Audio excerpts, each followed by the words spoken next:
Bok ekipa, znate proceduru, pogađamo po zvuku o kojem se motoru radi, sve što ćete dobiti je paljenje, malo turaže i onda jedan prolazak. Samo u komentaru u kojem će pisati točno o kojem se motoru radi će dobiti srčiko. Pali!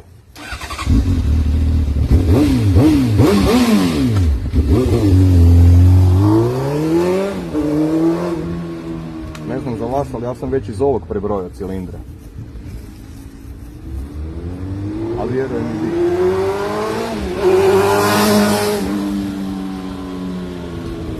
To je to, vidimo se u komentarima.